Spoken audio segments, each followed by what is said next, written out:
We're live. We're here. Yay. Yay. Excellent. Hello. Welcome. Hi. Thank you, Matt. Thank you, Maz, for joining us. It's nice to have a guest back on our live stream again, and a very esteemed guest this time. Allegedly. Yeah, check back in at the end and we'll see if that's still the case.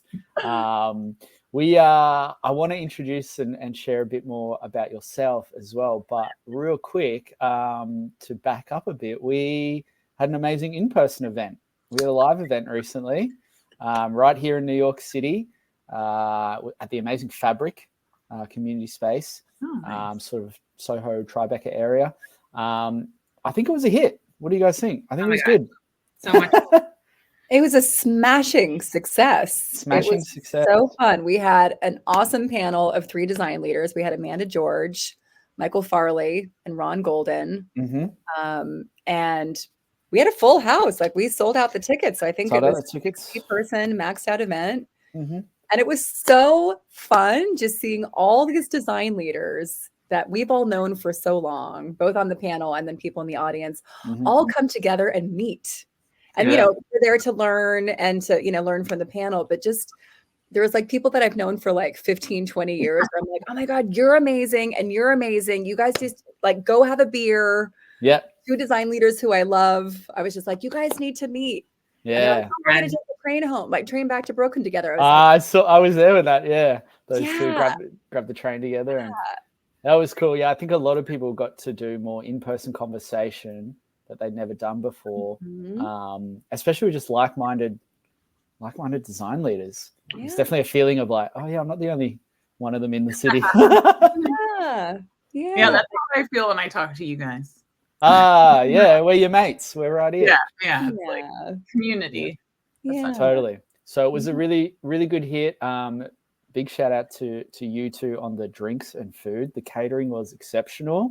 I know you guys put a lot of time and energy into that. I saw a lot of people eating and drinking, feasting on your goods. So yeah, what a super fun time, and definitely probably proved our little idea of like, yes, New York wants to get together in person a bit more. Yes.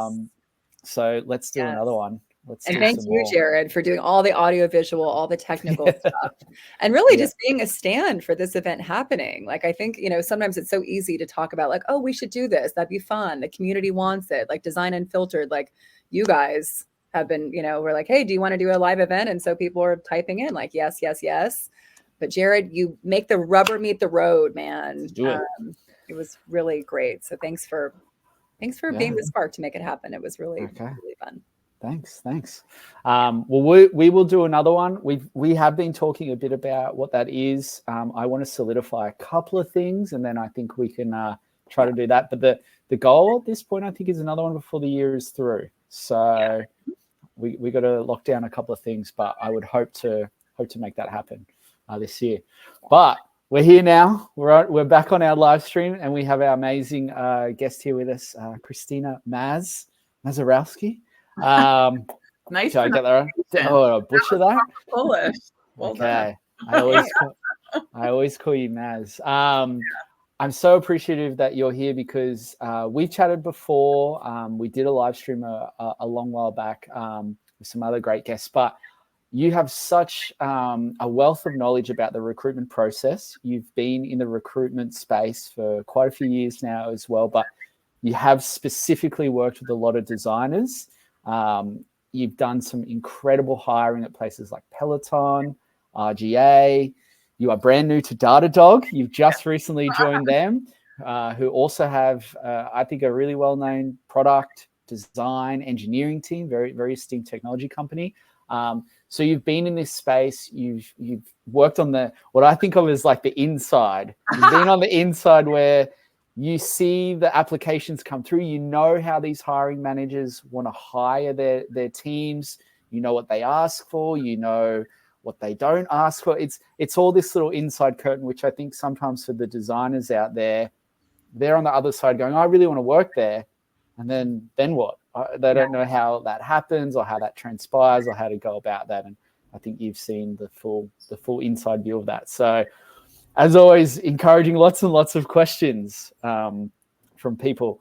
But yeah, maybe you could give us a quick intro on some of your background and a bit about what you do. You know, the journey to being a recruiter is never a... Was it a dream as a kid? What are you talking about? I feel like I have met like one or two people that wanted to be a recruiter, and that was because their parents were recruiters or something. Interesting. Okay. I never knew this was a job. I went to school for painting and drawing. I wanted to. When I left college, I wanted to be teaching figure drawing as a collegiate professor for the rest of my life, and quickly learned in the real world that, you know, especially in this country, you need health insurance, you need benefits.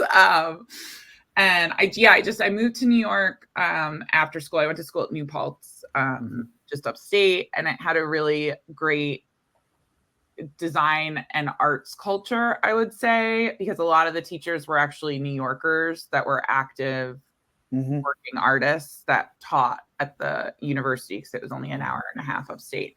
So that was like a really good intro, because you kind of like saw people that were making it work, so to speak. And then when I moved down to the city, I was just working receptionist jobs. I landed at Artisan, which I think, Erica, and that was just such a great experience to learn recruitment, because it's like a really small shop, like kind of boutique agency. And at the time, I'm aging myself, this is like 15 years ago, but it was, you know, people were still bringing portfolios in, like as a physical portfolio that you would flip through. Remember those days. And from art school, you know, it was just kind of a very natural thing that I was interested in, that I gravitated towards. And as a receptionist, one of the recruiters, Kate Rogers, who I have brought with me other places, shout out, she was like, you could do this. I want to go to bakery school or pastry school, or whatever the proper terminology is. I want to train you to be my successor, basically. And that was when the recession happened and print, quote unquote, died, and like digital design became a thing, and this term UX became a thing. And I worked third party for a while. I ended up working at a fashion third party agency that was building an in-house creative specific team, because that was when all the fashion houses in New York wanted digital designers in-house. And so did that for a couple of years. And that's when RGA kind of became a client because of the Nike account.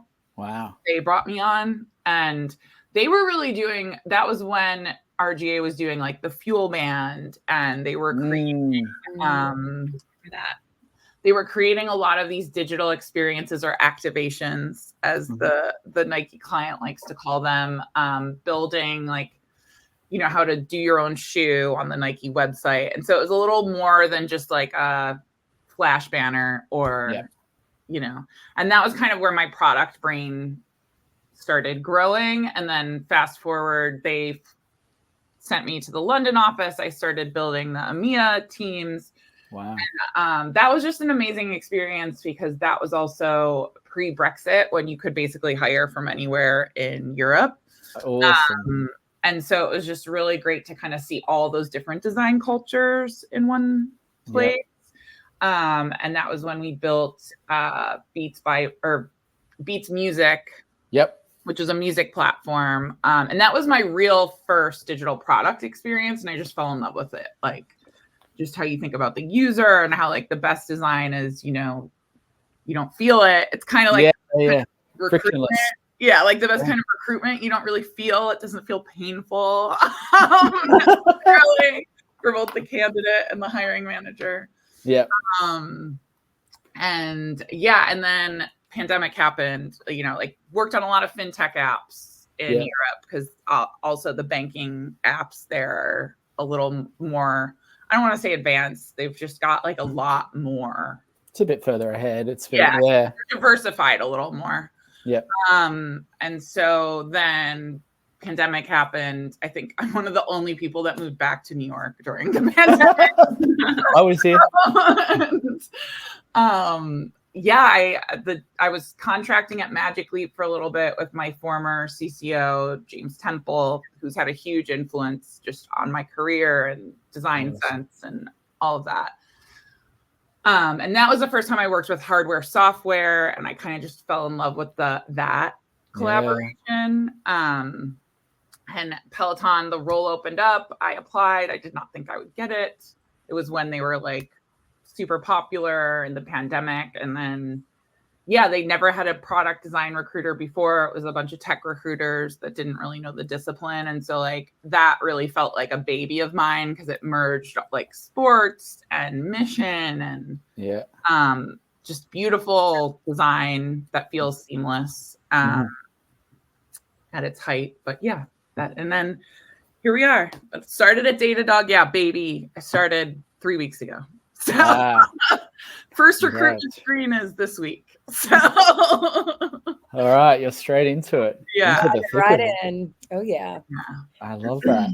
I love that. The time that you were at Peloton really was a pretty wild time for them, I think, in terms of growth. Not all companies experience growth like that. And then for you as this recruiter, like was the demand for them at the time to hire a lot? Like they were like, we're growing a lot. We need a lot of people. Or I don't know. That was a crazy time for them, it seems like, and you were right in the thick of it.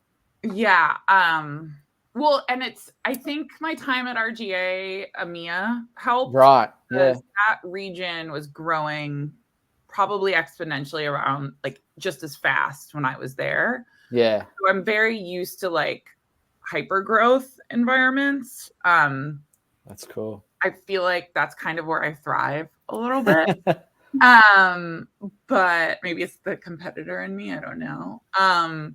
But Peloton, when I joined, it was high volume. You would have like 8 to 11 recs on your desk at any given point.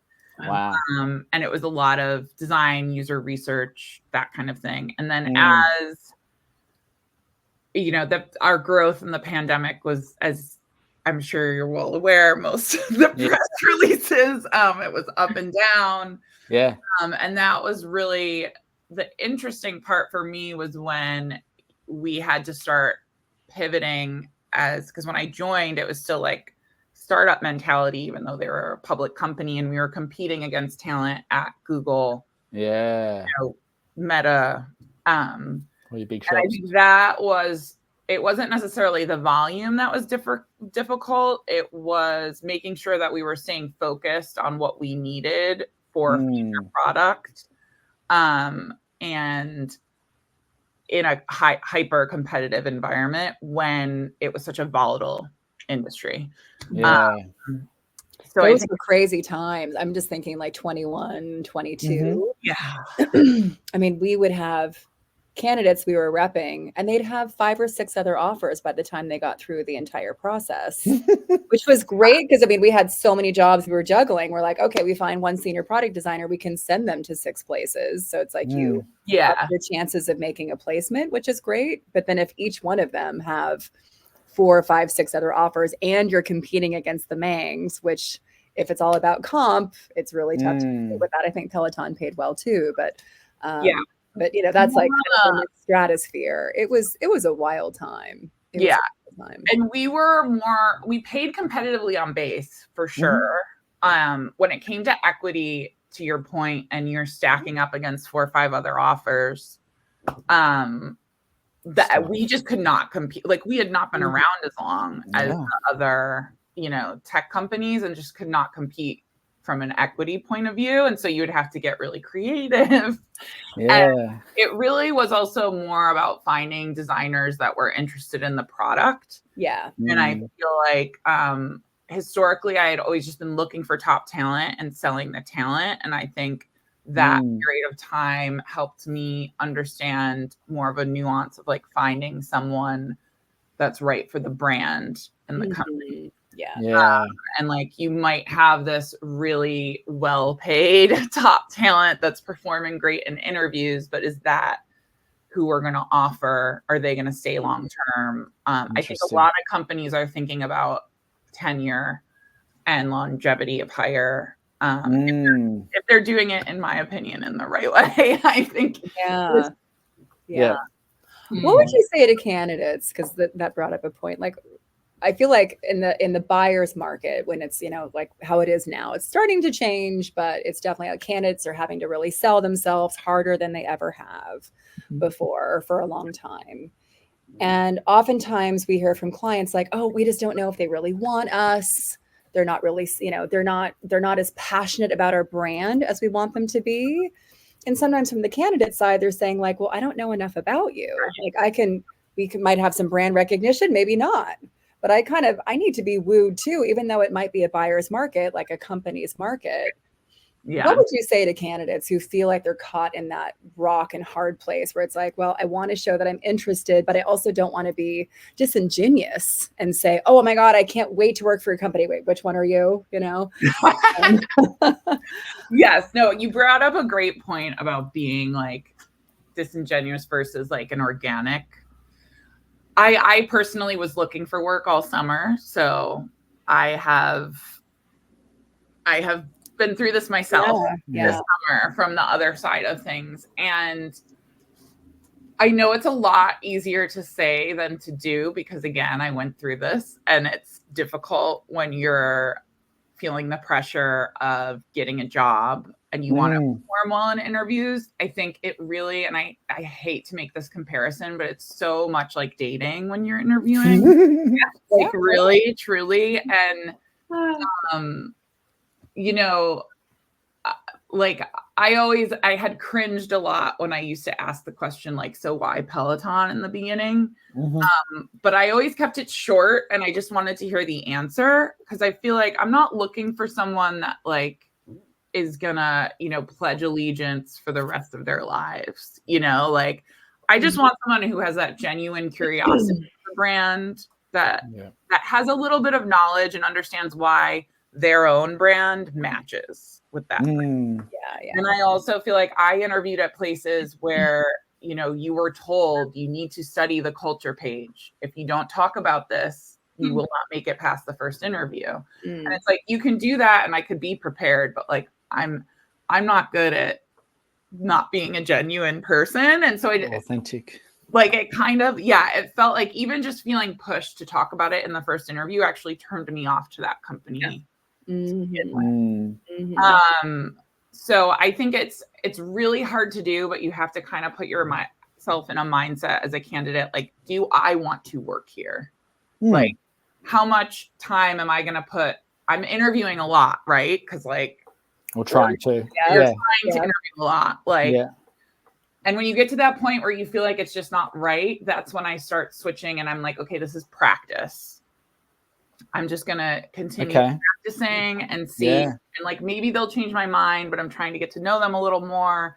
I don't like the signal that the love of the brand is so important, but. Right. And it's during those practice interviews where they're probably just like, oh my God, I love her. Like, you got to hire her. You know? It's like that totally happens all the time. It's like, unless you want something with negotiations too, right? Whoever can walk away first does energetically have the power position. If you think about it like that. I mean, I had a design leader that I've known for years and years who's amazing and who was just, you know, I mean, this was like the height of the nadir of our hiring recently. And he was like, I was just, you know, not making it through. Sometimes the role would just dissolve. Sometimes they just, you know, pick somebody else. I mean, it's just, you know, this was just a constant thing that was happening. And then finally he's just like, fuck it. He was just like, I'm just going to take this interview. I don't even know if I want it. I'm going to interview them as much as they're interviewing me. Like, I don't know if I want it. And I was actually really honest about that. And that was the role that he landed. I love that. They felt that there was like more of a power balance and like, oh, he's bringing something to the table. Like he's got his own thing going on. So I thought that was interesting. And like, I have a really hard time with take-home tests. I've been teaching about this like almost my whole career. Jared, Wait, didn't Peloton have one? We got rid of it when I was there. Good. But I will time say, machine one. When I started interviewing this summer, I was like, I'm not going to do a take-home test. Like, it's against my ethos. As a recruiter? Yeah. And then I suddenly realized I need to be taking like some of the take-home tests I was getting in the interview process, like were like I basically decided which ones were positive exercises for me for future interviews and which were which started feeling like unpaid labor. Yeah. And I would turn down the ones where it was like, here's a job on our website, find 3 people kind of. And then I would do some of the ones that were maybe a little bit longer, but more thought out. Like, how would you approach the strategy? Talk us through, you know, your metrics. Like, you're having trouble on a difficult search. How would you pivot? And like, that was also like good exercises for me so that when I got the interview I wanted at Datadog, I was more prepared because of all the practice, the priming, the articulation. It's just really hard for me to swallow, like in this market, like having people do unpaid take-home tests. But, especially if it's on the company's brand. Like, I feel like that's when it starts to feel like free work. If it can be in like a different industry, something like that, sometimes those could be more palatable, but still it's a tough ask for candidates just in general, because they might be working a full-time job. Well, yeah. And then of course the take-home test says, oh, this should take you 4 hours, but then the ones that really succeed are probably going to put way more time into it. Exactly. Right. And like, bias. That's also happening like behind the scenes. Recruiters I see all the time, like fighting actively against that stuff. That's good to know. Yeah. It's just very difficult sometimes because it's kind of like I don't know, like if you were selling a house, like real estate wise, it's kind of like the people that are selling the house are like, no, we don't want to rearrange the furniture and make it better experience for people that are, you know, like, so the realtor or the recruiter can say like, this is my opinion, but like it's really the hiring manager's interview process. So at the end of the day, I think that's also just, I try to approach candidates when I'm giving them a take-home test with like a I know kind of thing. That can make a difference. But it also gets hard as a recruiter because you get tired and run down, and you know, sometimes with searches it feels like you're banging your head against a wall and just can't find the right answer. You don't think the right answer's out there. So when you face that challenge in the past, and I think it maybe some of your experience at Peloton, for example, when they didn't have a design recruiter before, but they needed to hire a lot of designers, and we kind of know that applying a standard recruitment process to then hiring a designer doesn't always work. It needs to be a bit unique to hiring a designer. Like, were you able, or did it take time? Were you chipping away at like, all right, how do I get this team in this company to help come up with this special process to get the designers that we want? We want to be competitive. We've got this high bar, but applying our process for engineers, it's not going to work here. And you had to kind of maybe help bring that expertise to them because they hadn't had it before. Maybe was it? Interestingly enough, when I joined, they had a really robust design interview process.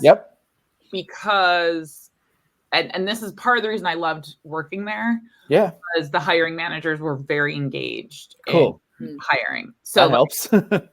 So they were like, we don't have a design recruiter. We're going to build a process that kind of helps the tech recruiter just plug into it.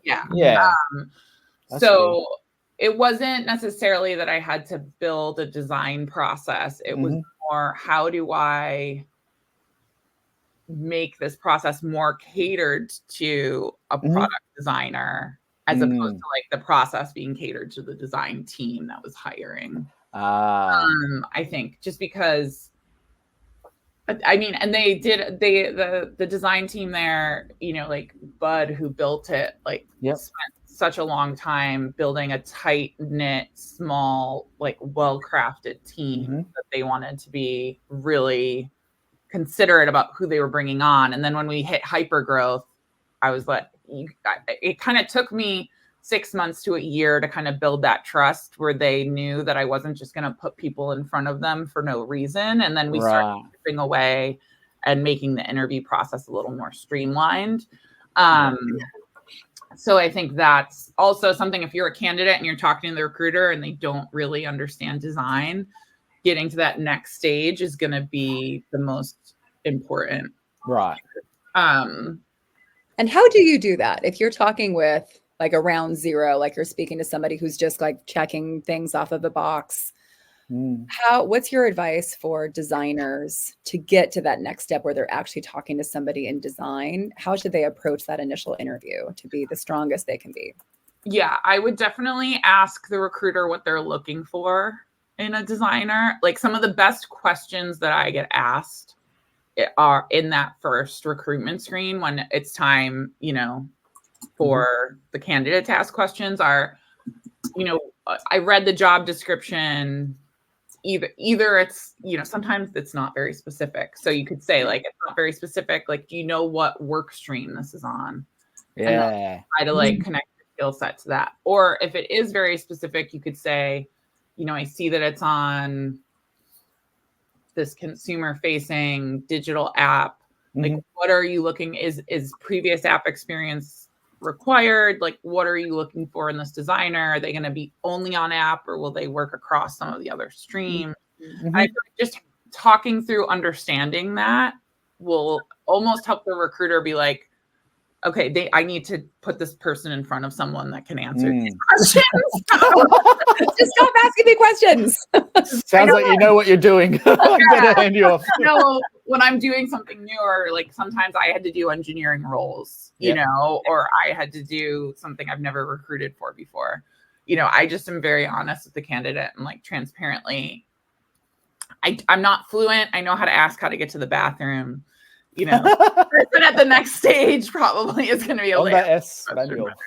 Yeah. And plus the beauty of asking what they're looking for in the role, you can tailor your answers based on that. Like, once you understand what's important to them, maybe what have they not been seeing in other candidates, like you can then, you know, tailor your conversation. Self-align.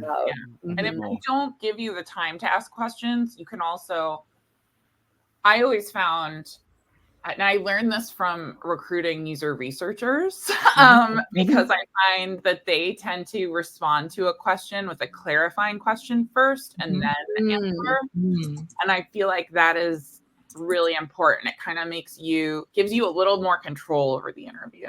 Totally.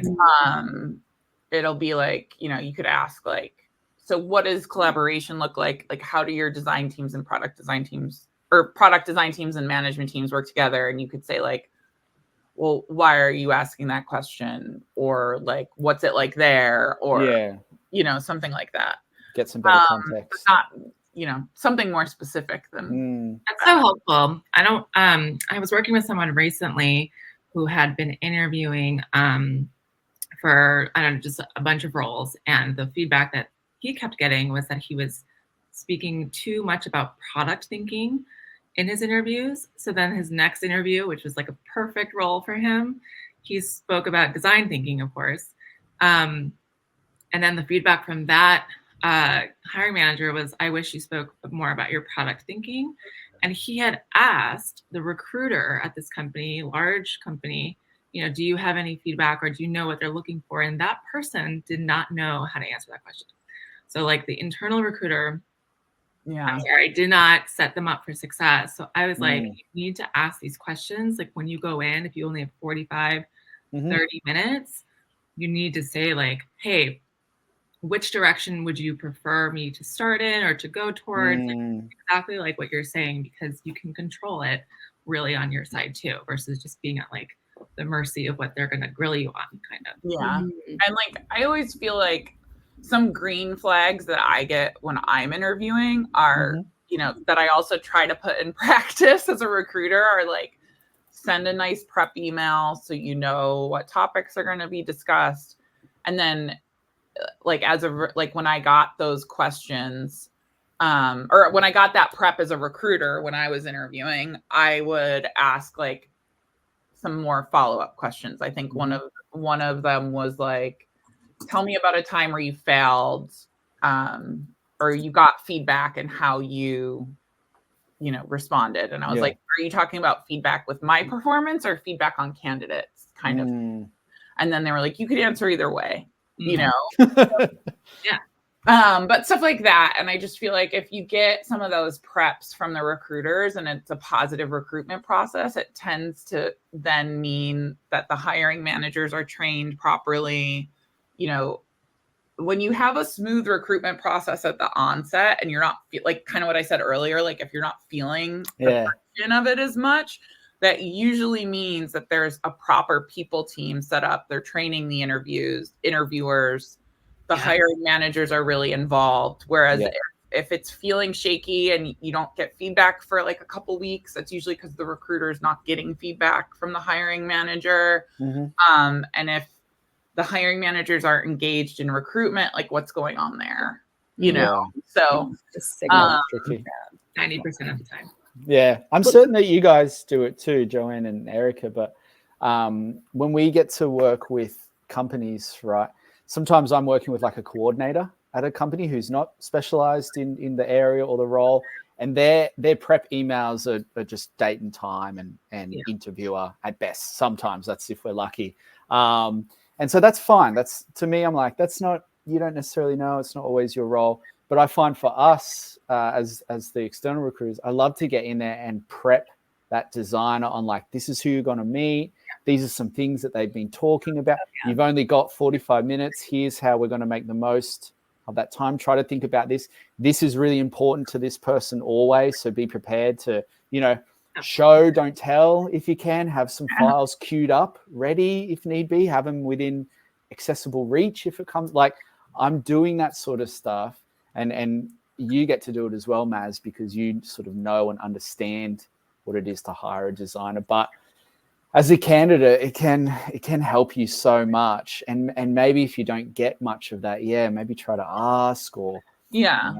And if you're not getting a lot back from the asking, that's. You're just coming in so blind. Yeah. You got 1 hour and your design leaders, Joanne, your person that got this role recently, like 20 years experience, probably more. And we're going to get in a room for an hour and you want to talk about what? Like, we got 20 years of stuff to talk about. Like, where should we begin? What should we get primed on? Like, but I think those companies weed themselves out of people's process, right? Like, if they're not getting anything, they're probably not going to want to work there. Yeah. And like the prep is also, it can feel like a lot as a candidate. I know I was like overwhelmed and often frustrated because I was like, I have 15 years of experience. Like, like, is that enough? I have to explain myself. But, yeah. I do think that you really learn a lot about the company, how they shepherd you like through the process. And it shouldn't feel like, I remember very specifically at Datadog, I was really nervous for my panel because of some of the experiences I had in the past couple of weeks at panels places. And then I got on the call and it was just like within the first couple minutes, like I was like back in my recruiter body. Cool. I was like, okay, I'm just talking about this. I'm not worrying. You know, the KPIs are coming out of my mouth normally. Like, and I feel like that's when you know that you found like a team you want to work with that respects your work and admires it. And like, you don't necessarily want to work somewhere where you have to like, you know, give your firstborn to prove that. Word. Well, hey guys, we're at the halfway mark, a little over halfway. Maybe this is a good time to take questions from the audience. So the beauty of Design Unfiltered is that this is live. We're taking your questions live in the moment. So you've got this wonderful recruiter, Maz, here to answer your questions. She's super experienced. She's come from great companies. So this is a really golden opportunity to ask her anything, or, you know, ask all of us anything you might have in your mind about anything to do with design recruitment. So please put your questions in the chat. Maybe we'll try to limit our answers to maybe like 5 minutes max per question so we can get through as many as we can, if that sounds good to y'all. I think we've got some good ones here. Yeah, there's a couple in there already. Yeah. Go for it. You want to take, so Swapna has put a couple questions up. So hi, Swapna. She's asking, what challenges do you see recruiters facing when hiring product designers in today's market? And how can candidates like me, who have 6 to 7 years of UX experience, stand out to meet those challenges? I would say some of the challenges I had found, especially when you're looking through sheer volume, like if we're talking about the market we're in now, Joanne, to your point, where it's kind of like a quote unquote company's market at the moment. Anything you can do to your portfolio that makes your visual language and your design thinking stand out. You end up, and I'm sure you all see this too, you see the very similar templated portfolios over and over again. And as a recruiter, you start like wondering, like, do you really understand design thinking, or are you just putting what you think you're supposed to put into a UX portfolio? For me, that's when I get excited, is when I see a designer's like, you know, flavor. Thank you. That's the word I'm looking for. Their flair, like in a portfolio. And I think that's a good way for it to stand out. That's a great starting point. Yeah. Yeah. Just kind of pops a little bit more. Yeah, I think, and these are things that every designer has control over, I think. To an extent, you don't always have control over the companies you've worked for. Sometimes what their brand looks like, you know, you got to play within their systems. But for your portfolio and your site and your work, like that's you and your personality, your expression, your flair. You get to pick all of that. So that's an interesting point about the templates too. And like to that point, deviating a little. Yeah. And to that point, it's kind of like, you know, like they say, dress for the job you want, like make the portfolio for the job you want, because great point. A lot of times when you're looking at so many designers, you know, companies want someone that has worked on a work stream that's similar, you know, like, have you done Shopify e-commerce sites before? Like, I'm not saying like people want to do that necessarily. Maybe they do, maybe they don't. But like, if I'm looking at portfolio and it doesn't really have any of that in there, and I see another portfolio that has more e-com, then I'm gonna gravitate towards that. So even if like you've worked for big brands on work streams you're not really proud of, like make sure you have what you want to work on in your book and that you're applying to roles like as such. And would you include like even things that might be on spec? Like maybe if they like designing for the role that you want, maybe they don't have that Shopify e-commerce experience, but that's what they want. Yeah. Would you recommend them like doing a personal project, labeling it as such? That's the words out of my mouth. Yeah. Okay. Right. That's very key. Very key. But just showing like, hey, I'm interested in this. I'm putting the time into making this. Obviously, it didn't launch. I don't have any metrics to share about it, but like I'm just showing you visually, like this is what I want. Yeah. About something like that. Annotations that have your design thinking are also good. Like static photos of design process can sometimes be hard to evaluate as a recruiter. Yeah. And like I've seen a lot recently of people just putting their portfolios into Figma files, and I've seen hiring managers gravitating more towards that. Yeah. But would you say that doing stuff on spec would be useful? Like, would that be something that would be it a depends positive? on level, but I think like for that question, like 5-6 years, I'd say because you have enough work that you can show. I've worked in an environment here, but like this is really what I want to be doing, and this is how I would approach it. Yeah. He's been flexing a bit. Yeah, I would buy into that too. If there was a designer that had only worked on web-based B2B stuff, but wanted to show me some mobile consumer things, even if it was a bit more spec or playful, something that they were doing, at least you're giving a signal. If you didn't have any of that, I've got no signal at all to go on. I'm only seeing web B2B. I got no mobile at all. And this role is very mobile heavy. So it's like, I got nothing to go off. So something is maybe better than nothing. Yeah, I like to see it. Yeah, I like to see it too, just for the fact that I'm like, okay, they're in it to win it. Like they're actually going the extra mile. They really care about it. They're putting the work into doing something that they're, you know, like Babe Ruth, like they're calling their shot. Like I want to go here. Yeah. So they're putting their money where their mouth is. Like they're putting that in their book and taking the time to put that in there, which again, to your point, Jared, yes. Like if I don't see anything in there that gives me that signal, then there's just nothing there. But to me, it's like, oh, they're passionate and motivated, and you can't teach that. right? Yeah. Like you can teach someone on the job how to make mobile apps, but like to actually teach somebody to have that interest, or even to have that like kind of just general design sensibility, that's somewhat teachable, but I think a lot of that is instinctual. That's kind of a different conversation, perhaps. Yeah. I pulled my toe into interesting shark-infested waters there. Yeah. But Careful. yeah, but I think the energy it takes to make something like that is a good signal.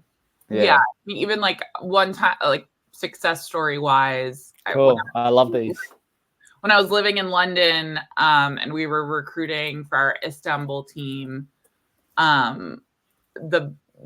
our hiring manager in London was looking for folks that like knew Turkish banking, wanted that design flair. The Turkish market at the time wasn't really using Sketch. I think it was at that point. Yeah, probably. Really using Sketch, and we worked in Sketch all the time. And I found a portfolio of Chara, who now, like, just to see the way his career has blossomed, like, we hired him because he was a Sketch ambassador at the time in Turkey. So like he wasn't using it in his day-to-day, but he was like active in the community and had a passion for it. And like that was what brought him to London with our team. Got him the job. Cool. I love That's awesome. That's a prime example of just showing that you're into it. Yeah. It's very cool. I saw a couple more questions there. Did you want to grab something, Joanne? Any that caught your eye? I can't grab anything. My thing isn't working. So. Okay. Here's one from Matt. Hi, Matt. Matt writes, of course, this varies from role to role, but what do you find are the main reasons for filtering out otherwise qualified candidates? That's assuming they are qualified candidates, of course. Does that generally happen in reviewing resumes, portfolios, or something else? This is a question we bring up all the time in Design Unfiltered. The next question is, you look for someone that checks all the boxes or checks the most important boxes? Good question. Yeah. So I would say, I mean, just my immediate reaction to this is checks the most important boxes. Quite often they don't check all of the boxes. Pretty hard. It's pretty hard. But I would say also, especially recently, and I mean, let me know if this is what y'all are seeing too. Everyone wants that UX thinker with a UI skill set in one person. And a lot of times the job descriptions can be, nondescript in that regard, like which way they're leaning. And for me, when I'm reviewing portfolios, that historically has been kind of like the main thing I'm looking for. Like, is this position that we have, do they need to work end to end? Do they lean a little bit more UX thinking? Do they lean a little bit more UI? And then I'm looking for that in portfolios. And to answer your questions about resumes or portfolios, I look at portfolios first if I'm looking at design. And then I do look at the resumes, but I often look more at how the resumes are formatted, designed themselves, kerning, typography, because you're a designer, I love that. I love that. I agree with that, from also being an undergrad BFA person, but I think the resumes and the ATS stuff right now, and the reason people are really pulling back on like the designy stuff, like not using InDesign, like just kind of a regular plain one for the ATS. So interesting you say that, because I get this question like quite a lot from people where they're like, are you actually just using an AI bot to review my resume? Yeah. The places I have recruited, that was not a thing from a design point of view. Like maybe if you're looking for an engineer that has very specific like Terraform and Kubernetes, like then you're going to use the filter to search if those are on a resume. But like I have not ever used, a filter to look through resumes at design portfolios. But that's also like, I'm also aware that that's not every recruiter at every location. Sure. Kind of thing.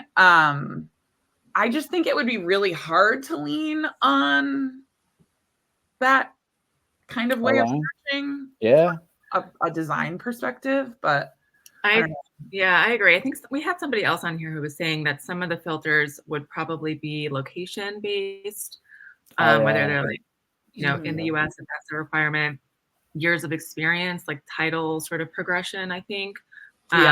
Forget who said, I think maybe it was Ariel, but and that's kind of what sort of divides like the bulk into still 300 to go through, but I think it's the other ones. Exactly. That's where, and that's what I mean. Like if it's a specialized skill set, like, I'm going to look for keywords to, like you said, narrow it down from 600 to 300. But even then, like, I don't know, maybe I just try to go through every single one because I would want the same done for me. But I also know that like maybe a good workaround would be like if you can upload 2 resumes, because I know from applying this summer, sometimes you can upload 2, like, so maybe upload a Word doc one and then, or have like your formatted one that you want on your website or something. Yeah, I had a candidate send me 2 different resumes. That was kind of the first time that happened, actually. I was surprised that was the first time because this is a constant question we get here on Design Unfiltered. It's like the fear of the resume bots. Like, so I don't know, maybe it's just not hitting our world because design is unique in that way. Like, but even like I work on other roles, and I've never recruited that way. I think it's kind of a recruiter's ethos and who you're working with. Yeah. And also to your point too, if you are parsing through 200 or 300 resumes, which I do too, I think we probably all do, having that visual language of a really beautifully designed resume will hit you. Yeah. You know it when you see it and you're like, okay, this one's a keeper. Let me dig a little deeper. Let me find it to see if there's something in here that I can work with. Like I've had, like, just case in point, I've had this design leader's resume open on my desktop for like 2 weeks. I don't have anything for her, but her resume is so beautifully designed that I'm like, I don't want to close this because I don't want to forget about her. Yeah. I also it's like she's kind of like she's in my wheelhouse right now, but just because the resume was so beautiful. I also do this thing sometimes where I put a design portfolio up that I really like, a benchmark. And then, because when you're going through so many portfolios, sometimes it's hard to remember what you're even looking for. And so I'll put that benchmark portfolio up and then I'll like click back and forth and I'll be like, okay. You need a palette cleanser. Sorbet. Or just because sometimes you do see a portfolio that really resonates with you, but maybe it's not right for that job. I also think that a LinkedIn profile, for me personally, like I look at that before the resume. Yeah. Same. Like I don't know. I think I watched a CEO and a design leader the other day. 2 totally different experiences of how they assessed designers. The CEO went straight to LinkedIn profiles and was looking at like what he had a set of parameters in his mind that they're searching against too. So what that company was known for, did that company have a high bar for craft? Because that was important to them. So looking at that, looking at tenures at the companies, looking at if they'd been promoted and progressed at the company. It's a very senior leadership role, hence the CEO working on it. So he's doing that. And then I go and sit down with a design leader the other day at their office in New York. And we're like, all right, let's jam on some portfolios that you like and like, show me your lens. How do you look at stuff? And he's like, all right, this is how I do it. He just went straight to he's like, I go straight to the portfolio. I don't look at the CV. I don't look at the LinkedIn profile.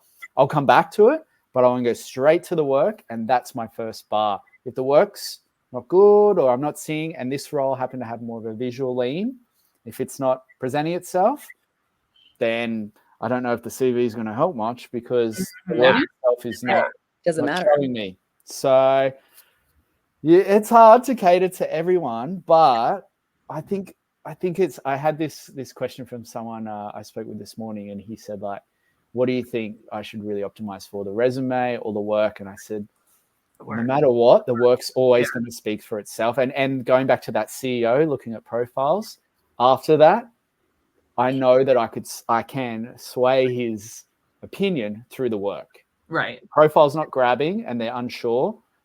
Let me back it up. Let me show you the work. Oh, the work speaks for itself. And you bring up a good point, Jared, that it's not always just the hiring manager. Like, this goes through like 4 or 5 lenses. Yeah. Mm-hmm. Multiple lenses. Not to take control, but I do see a question that I think is very Let's do it. I love it. Yeah. Great. Good. From Sebastian, if you're going through so many portfolios and resumes each day, do you find yourself having time to actually read cover letters? Depends on the role. If it's a user researcher role, I read cover letters. I feel like that's kind of part of their craft, similar to product managers sometimes. Product managers tend to be more of like a case study, KPI exercise kind of thing. But I also think it's very, very important to just write a quote unquote cover letter for yourself, not necessarily each job. Make sure that's on your LinkedIn profile at the top. And this kind of goes back to what we were saying about like what you're looking for, like dress for the part you want. Like just write your own letter of intent without looking at a job description.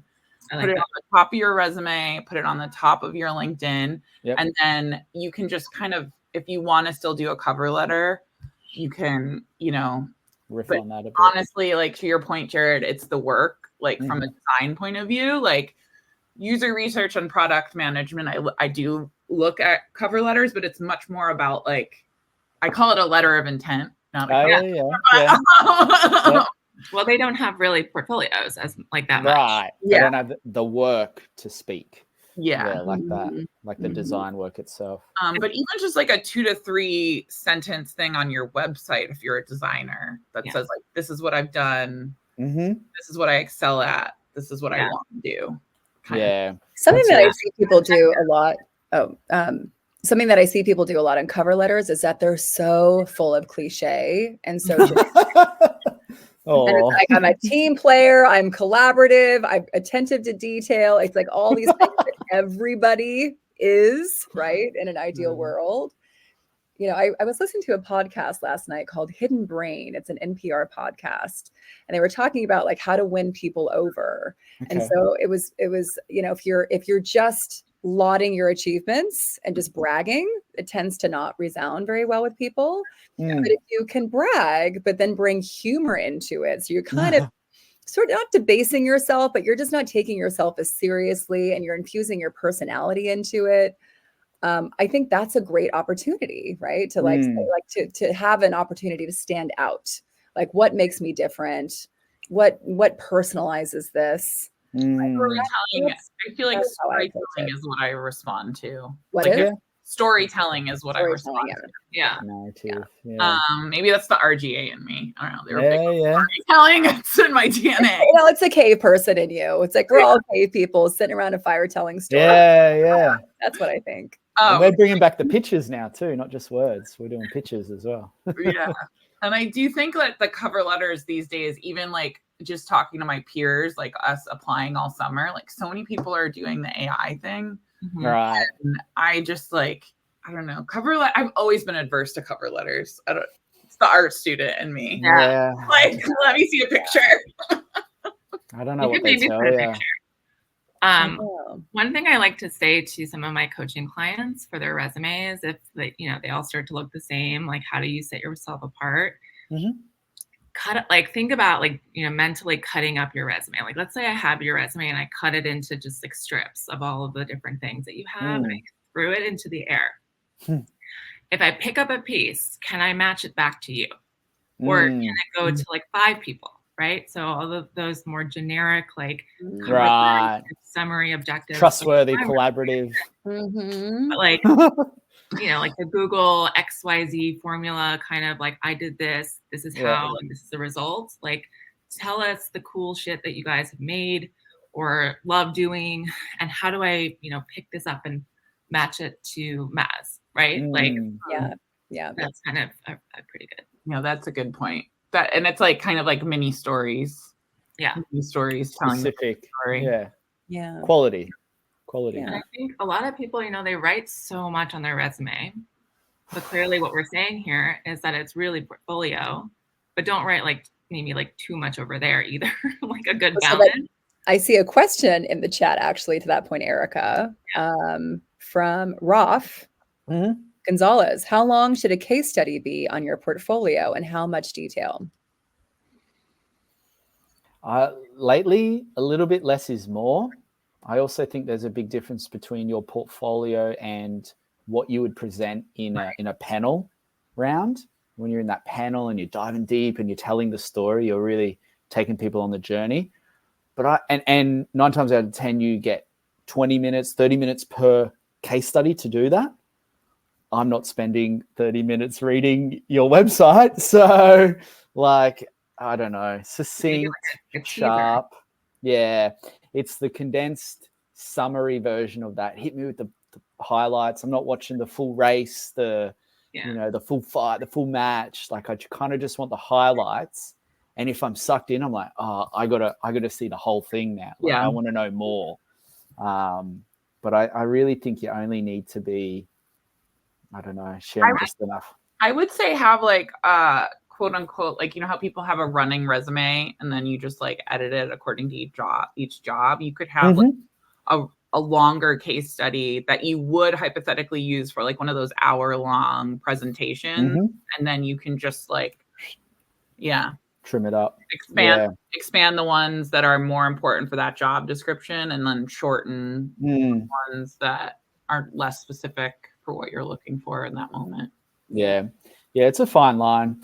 No one's got attention spans. No one reads. So I don't know. Sometimes I do. No, I know. Well, just to put numbers on it, like if I get a case study, if I get somebody's portfolio that's like a Figma presentation or, Google something, if it's 75 pages, the first thing I think is this person can't edit themselves. And the whole deal about being a UX person is that you like know thy audience, know that we're limited on time, UX and you're making the complex simple, right? So if your portfolio is a hot mess or just really it's long and being a hot mess, then that is a signal to me. It's like, oh, you can't succinctly distill things to their crucial points, which is going to be a big part of the role. Yeah, I agree. Yep. I feel you. But 10 to 15 pages, I feel like for a case study, just to get your foot in the door, maybe that's not as long as like an hour long or even a half an hour long case study presentation might be. But I think 10 to 15 pages per case study, to me, maybe that's even a little long. Slides. Slides, exactly. Like I think if you can just show your design thinking, I think it's really important to like give an overview, like what is this that you're going to look at? Why does this exist? And then list the successes, like either at the beginning or the end. Right. So it's like, okay, what was the impact on the business? What was the impact on the user? And then showing how your design thinking works as you're, to your point, Maz, like, you want some narration and some annotation, like how is this person getting through each screen? Are they showing the research? Are they showing how the sausage was made behind what the actual finished product is? Which a lot of people that are very visual UI leaning are just like, I don't want to show that it's ugly. And it's like, no, that's the good stuff. I mean, depending on the role, but oftentimes they want to know how that existed, how that came to be. I love that. I know we're almost at time. I have a real quick question for you, Maz, that maybe, maybe you could share like advice, insight, anything to people. You've recently gone through the experience yourself of getting a new role. You've gone and done a lot of interviews with companies, some good, some less good, but you also touched on it earlier of just like some were practiced then as well. For all these people out there going through the hoops, going through the motions, it can feel like a one-way street where you're giving a lot to them and maybe not getting something in return. Like, did you have a moment you spoke to yourself and said, no, I get something out of this? Like how do you turn this process, which can feel trying and frustrating, how do you turn it into something constructive still for yourself, or you get something out of it no matter what? Like, were there little things that you would do to just think, okay, experience points, like sanity, save sanity. I would say, and again, I'm going to say it's much easier said than done because I am on the other side of it, and there were dark points this summer. Right. Sugarcoat okay. It. Like imposter syndrome. Yeah. Was in a deep dark place. And I really, it sounds so like woo woo, but like that's kind of who I am anyway. Whatever. Like it really wasn't until the moment that I like let go. Like I was clinging on so tight to every single process and every single stage of every process. And it wasn't until like middle of the summer I was like, this isn't working. Yeah. I kind of just let go of focusing so much, and I started doing more like meditation. I would prep a couple days before, study. I studied like it was a college exam. Okay. Prep a couple days before. I did a lot of writing answers out over and over again so that it was more natural, and it was like, and I think this also came from the process of unfortunately interviewing a lot of places, getting frustrated, and then being like, okay, like my friends, my peers, talking to them, having them giving me more affirmations, like, no, this is what you're good at, telling them how the interview went. You know, recruiters talk to recruiters a lot, and giving like, oh, that was a good answer, but you could have also talked about this case study that you did. And then getting all of that kind of into a notebook that I just kept in one place, and then meditating the day of, trying to keep a clear mind, do a walk, just be in a better positive headspace. Yeah. That was helpful. Wow. And it sounds like some of that, or a lot of that, likely came through in your ultimate process at Datadog, right? You got to turn up, you got to be yourself, sort of enjoy being in the process. Yeah. Through some of that prep and the relaxing. I felt safer. I felt cared for. And I was also getting green flags of, I could tell that they knew what I did and they respected what I did. And they like, you know, like that kind of thing. And also as recruiters, we know this, and I didn't want to admit it. Like the way I got that job was I applied to the role the minute it came out, and I sent a message to some of the hiring managers, just an authentic. It can work. 2 to 3 sentences. We use Datadog at Peloton. I have a lot of respect for the brand and the culture. And I happened to hit with my now peer, Zach, who actually like had reached out to me in the past for a role that I didn't remember that happening, you know? So I know it feels like you're talking to a void, but it's kind of like, that's a numbers game. So if you can mentally keep yourself stable while also doing the numbers game and just be less attached to it, I feel like that's when something will hit. Meditation, that is a really great tip. It is. Yeah. Thank you so much for sharing that. Yeah. It's a time. I know it was a roller coaster. I know a lot of people on this kind of ride at the moment too. And and I'm really grateful that now I kind of am on stable ground and I can help my friends, because as recruiters, I think another thing people don't realize is we're the first on the chopping block. You know, like we're all nervous about our jobs all the time these days. So I'm always like, how can we be repurposed? Like, right? Amazing. Okay. I know we're at time. I don't know if you guys want to wrap up with anything else or. No, thank you, Maz. So thank you so much for being here. It was so great to learn from you and share your experiences and stories, and so great. Even just being asked to do this helped my imposter syndrome. So. Yes. Yes. Exactly. I love that. All right. Thank you, everyone. We'll be back in 2 weeks, right? Check in. And we'll have more updates. Follow the Design Unfiltered page. We've been firing that up. We're going to cut some nice little clips out of this because, Maz, you shared so many good little nuggets. We'll trim those out. We'll share them on our page. This information is there to be accessed anytime. Thank you to everyone that just jumps on and does their thing. Yes. Thank you for all your questions, everyone. Thank you. So appreciate it. What it is. Yeah.